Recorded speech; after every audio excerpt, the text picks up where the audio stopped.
A, there is no shortage of workers, and B, Tennessee, which has one of the highest immigration population growth in the country in the last 14 years, yet the natives working there in 2014, the number of natives working there was actually lower than it was in the year 2000. So, of course, this undermines the argument that immigration, on balance, will increase job opportunities for America, right? Because 2 + 2 = 5. We can do math here, right? Now, as we go to the break, we're going to get a quick update from Joe Biggs. He has joined the border convoy on their way to go and reclaim the borders. I'm Joe Biggs with INFOWARS.com. Right now, we're driving down to San Antonio to an undisclosed location to meet up with the border convoy. They were essentially assaulted by a group of protesters in El Paso and then woken up at 4:30 in the morning yesterday by militia saying the cartel's coming after them. So we're gonna go down here, talk to them, and finish off the rest of this convoy with them. Stay tuned for more updates. We're gonna be covering this until Friday. Once again, I'm Joe Biggs with INFOWARS.com. All right, I'm Joe Biggs with INFOWARS.com here with codename Liberty Jane. She's one of the people running up the border convoy, and she's going to tell us about what happened in El Paso yesterday. Okay, well, to start off, as we were coming through El Paso, we had actually made it a point to tell the media that we were not going to be doing the rally that was initially planned because there was a lot of threats of violence and things like that against the group. So basically what we were doing is we were going through El Paso to still document what was going on. The problem is as we came through El Paso, it was evident that they had spotters there with an intention of derailing the convoy. We had made a wrong turn, and as we had exited the freeway, we picked up a couple different vehicles that were looking to derail the convoy. They jumped in behind us. As we got back onto the 10 freeway, we were I guess the best way to say it was intentionally blocked. We had one of the vehicles aggressively pass the vehicle that I was driving. So after a little bit of back and forth, we ended up exiting to the side of the freeway and ended up having a standoff with these individuals that resulted in shutting down the freeway for over 30 minutes as the police looked into the allegations that they had already planned to do this, and before they even met up with our vehicles, they had actually called the police and said that members of our convoy had been brandishing firearms at them. So we were released, obviously, because the good folks in the police department found out there was nothing really going on and that was just an allegation. So at that point, we went along on our way. And at that point, we were escorted out to Van Horn, Texas, for the location that we were going to be staying at that evening. All right, there you have it. I'm Joe Biggs with INFOWARS.com. Alex Jones here to tell you about how you can help spread liberty worldwide while also enjoying what I have found to be the best tasting 100% organic coffee on the planet. For more than a decade, my favorite coffee has come from the high mountains of southern Mexico, where the Chiapas farmers grow their unique shade-grown Arabica beans. We have now managed to secure these sought-after beans in a highly customized blend. Discover and try a bag of the Patriot Blend 100% organic coffee at InfoWarsLife.com. This coffee gives you a long, smooth pick-me-up for hours without the headaches and heartburn that so many other coffees give me personally. Hands down, this is my favorite coffee, and it's taken us years to secure connections directly to the Chiapas Mexican farmers. Drop by the site today, order a bag or two, and I don't think you're going to be disappointed. Available in original or with our immune support infusion blend. You will be supporting a free press, all the while enjoying a truly great-tasting cup of my favorite coffee. Available at InfoWarsLife.com. This is Alex Jones for InfoWarsLife.com. The latest in preparedness is now here. An electrically stabilized colloidal silver solution that can be added to both your home cabinet and preparedness pack alike. Concentrated to 30 parts per million in what has been dubbed the survival silver solution. The new InfoWars Life Silver Bullet Colloidal Silver is the answer for you and your family. And it's entirely free of toxic artificial additives that are loaded into many products. The InfoWars Life Silver Bullet Silver is so powerful that it is concentrated into a 2-ounce bottle and is not recommended formulated for extended continual use. This is not a low-grade formula. We are working with one of the top laboratory manufacturers in the United States to bring you the best form of colloidal silver using electrical processes within a base of deionized water for your preparedness storage or your home kitchen. Purchase your bottle of InfoWarsLife.com Silver Bullet Colloidal Silver today and find other amazing supplements at InfoWarsLife.com. As I previously reported in Prison Planet of the Apes, SSRI and other psychological control drugs are used to control animals in zoos, but zookeepers don't want to talk about it. They're ashamed to talk about using drugs to control animal behavior. But psychologists brazenly and shamelessly use these same drugs to control humans. And even if you're not directly taking behavior control medications, they're being so widely prescribed that they're finding their way into the water. And water treatment for public water doesn't remove the drugs. But it's not just the zoo animals who are canaries in a coal mine. Fish and other aquatic animals are warning us about other pharmaceutical dangers in what we eat and drink. In a study published about 2 weeks ago, bass and suckerfish in 3 major Pennsylvania rivers were found to have testicular oocytes. In other words, the male fish had eggs in their testicles. At many test sites, it was 100% of the male fish with eggs in their testicles. These hermaphrodite fish are called intersex organisms. Even the Washington Post is reporting it now, so you can believe it. At first, she was surprised. Then she was disturbed. Now she's a little alarmed. Each time a different batch of male fish with eggs in their testes showed up in the Chesapeake Bay watershed, Vicki Blazer's eyebrows arch a bit higher. Well, what's the cause? Their hormones, in other words, their endocrine system, has been disrupted by chemicals in the water. It's far more widespread than they expected. It's not just Pennsylvania. Studies have shown this happening in the Chesapeake Bay region, Virginia, Maryland, Delaware, West Virginia, the Columbia, Colorado, and Mississippi rivers, and it's far more severe than they expected. And the severity was correlated with being found downstream from pollution sources. What are the pollution sources? Well, with the mutant bass, Blazer said, we keep seeing a correlation with the percent of agriculture in the watershed where we conduct a study.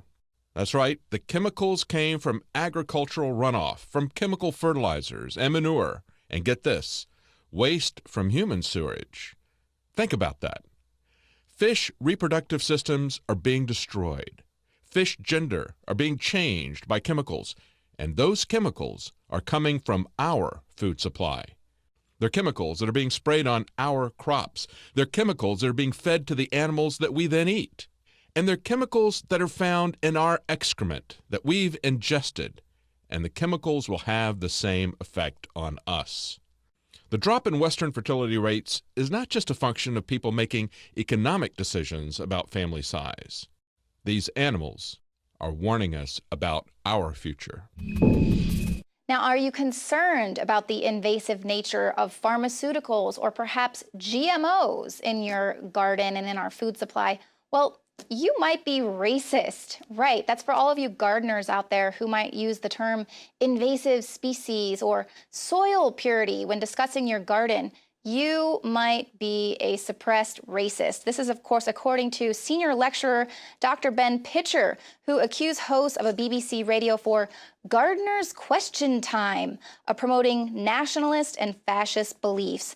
Now, he's citing the crisis in white identity in multicultural Britain, basically saying that people who appear on the show, they can't express their bigoted political beliefs because they don't want anyone to call them a racist. So they have to express themselves and their racial identity in ways such as talking about gardening. Now, he said the distinction that gets made between native species and non-native species and this kind of policing of what belongs and what doesn't belong, I think it's symptomatic of a kind of desire to defend the fantasy of the national space. Of course, right? Because any gardener who is concerned about weeding out invasive species is a closet racist. I can't even believe this whole war on whites, this racist meme has now spread to gardening, of course. And if you had any doubts about this new agri-terror, the feds, they've shut down a seed library in Pennsylvania because this is the new terrorism, self-sufficiency. Basically, they shut down this library system, telling them they were in violation of the 2004 Seed Act, which regulates the selling of seeds. Now, this was under the justification of preventing the growth of invasive plant species, cross-pollination, and poisonous plants. So the feds are basically racist right now, shutting down this seed place because they didn't want any invasive plant species. Now, the library was, of course, attempting to encourage residents to learn more about growing their own food and acquiring key self-sufficiency skills by letting locals borrow seeds and then return them at the end of the growing season. But, you know, here in America, self-sufficiency is terrorism to the state, so they shut it down. Now, the Cumberland County Commissioner, Barbara Cross, she applauded the USDA's decision, warning that allowing residents to borrow seeds could have led to acts of agri-terrorism. Right. Now, one woman commented, "Gosh, this makes me wonder when they are going to crack down on all of those GMO fields with their grave concerns about cross-pollination. Look out, Monsanto." Oh, wait. This only applies to regular people growing regular vegetables. GMOs aren't considered an invasive species. And that is the America that we live in now. 2 + 2 = 4. You can't have your own seeds. You can't be part of a seed library. Monsanto can cross-pollinate all they want to. They're not in violation of the 2004 Seed Act. And of course, they are now protected under the so-called Monsanto Protection Act, and there's nothing that you or I can really do about it. Well, thank you for tuning in to the show tonight. And if you like what you see here, please hop on over to prisonplanet.tv and become a member. You can get instant access to the Alex Jones Show, all of our special reports, the movies, the rants, and our ebooks, as well as all of our content right there. And you can share your username and password with up to 11 people at the same time. That is 11 people getting all of the information they need to fight the info war.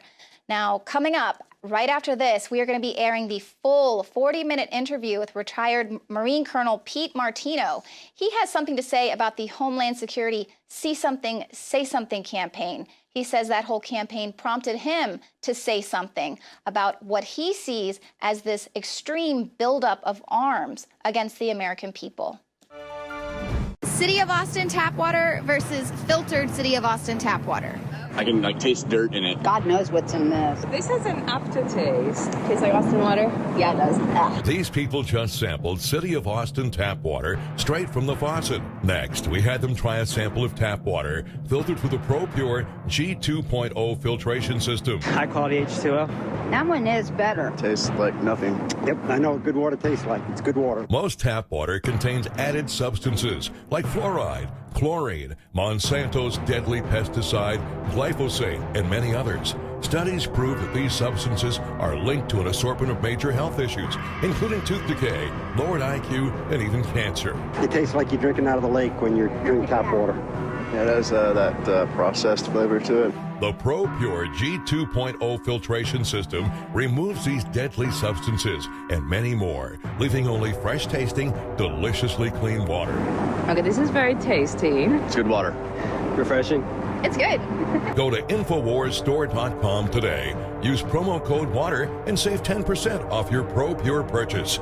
Again, that's InfoWarsStore.com or call 1-888-253-3139. The facts are in. The studies are legion. Sodium fluoride and other toxic members of the fluoride family are devastating the health and cognitive ability of the American people. I am extremely excited to announce the exclusive INFOWARS Life Fluoride Shield formulation, fusing 6 of the best documented ingredients from around the world to help the body remove not just toxic fluoride residues from the body, but a whole host of toxic substances. Secure your fluoride shield at InfoWarsLife.com today. It was back in 2013, in August, or a little less than a year ago, that there was a video posted of a Marine Corps colonel who's also an advisor to the Army, a veteran of the Iraq Wars, you name it, speaking out at a city council, warning them that military equipment and training was being pre-positioned around the country by Homeland Security, and that it was pointed at the American people. Well, in the last year since he talked about that, we have seen thousands of headlines, literally dozens a week, like this one from the London Guardian, Pentagon preparing for mass civil unrest, social breakdown. Here's another one, the cost of the American police state. Battlefield USA, trillions in the last 20 years spent building up this giant domestic apparatus.